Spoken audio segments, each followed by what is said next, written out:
Hola amigos y amigas de YouTube, soy Andrea y vamos a practicar español. Esta noche vamos a trabajar con los pronombres de objetos directos e indirectos, juntos, por primera vez. So I'm Andrea, and tonight we are going to work with direct object pronouns and indirect object pronouns and how to put them together into a sentence. Entonces, voy a compartir mi pantalla aquí para mostrar una presentación que tengo para explicar todo. I'm going to explain everything with this presentation. Ahí hay muchos ejemplos, examples here. Entonces, indirect and direct object pronouns together. So, let's review. We talked about the direct object pronouns, answering the questions whom or what after the verb. So for example, I have what? I have the book. The book would be the direct object. Or I see Laura. I see whom? I see Laura. That would be the direct object. And the pronouns we use for those are me, te, lo, la, nos, os, los, las. Lo goes with him, la goes with her. For the indirect object pronouns, they're very similar. The only difference is instead of lo, la, we have le for to him, or for him, to her, for her. And then we have les instead of los and las. So indirect object pronouns answer the question to whom or for whom after the verb. So for example, I wash the dishes for her. For her, that would be the indirect object pronoun because I'm doing it for her. She's indirectly receiving the action of the verb. Or I give the gift to Jonathan. To whom? To Jonathan. He would be the indirect object pronoun, indirectly receiving the action of the verb. Okay, so you give the book to Jane could be replaced with pronouns. You give it to her. So when we put them together in Spanish, we're going to have a different word order than we have in English. And the indirect object pronouns come first, then the direct object pronouns, then the verb. For example, you give it to me. In this case, it refers to the book. The book is el libro. That's a masculine noun. So it would be lo because it's masculine. To me would be me. All right. So we conjugate the verb for the subject. The subject's to. The verb is dar, to give. We conjugate it for to. That would be das. You give. You give it to me. Me lo das. So the word order is really like to me, it, you give. Me lo das. I give it to you. Te lo doy.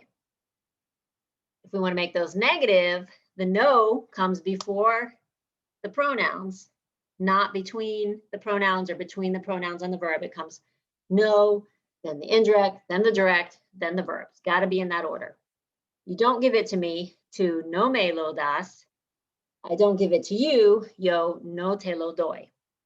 And remember, you can leave the to and the yo out because das always goes with to and doy always goes with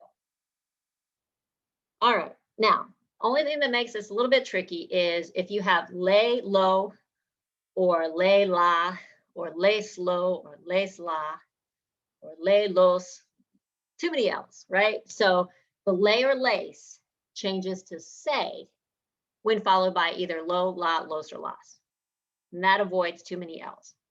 So I give it to him, it being the book, which is lo, to him would be le.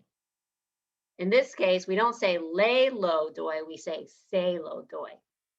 And we're going to clarify what the say means by putting al to him. Because remember, when we have le or lace, it can mean to him, to her, to them, or to you, formal, singular, or plural. So you need a little clarifying preposition if there's no kind of context. Se lo doy a él. You give it to them, it being the book, lo. To them would be les, but instead of saying les lo, too many L's, we're going to say se lo das. And we could put a ellos to clarify what the say means. All right, so now it's your turn. You're going to try these.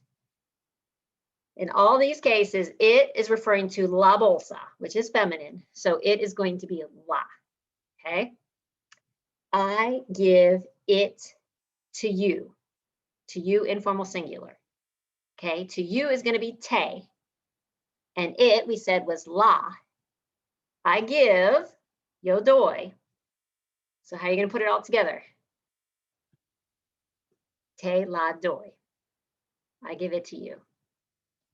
You give it to me. To me is me.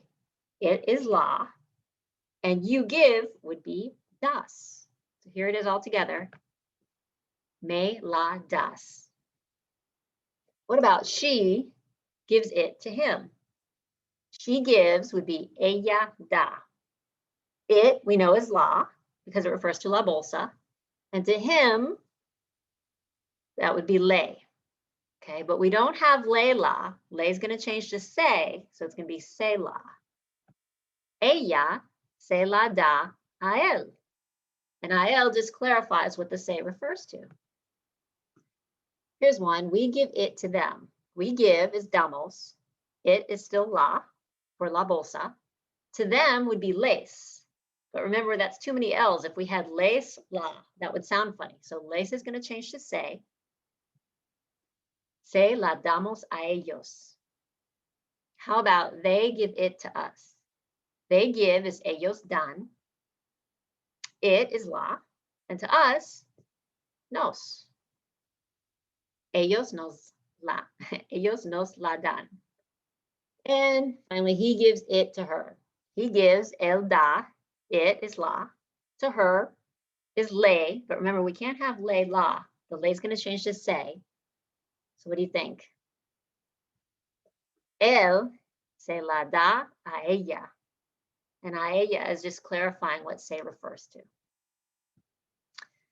Okay, so this takes a lot of practice.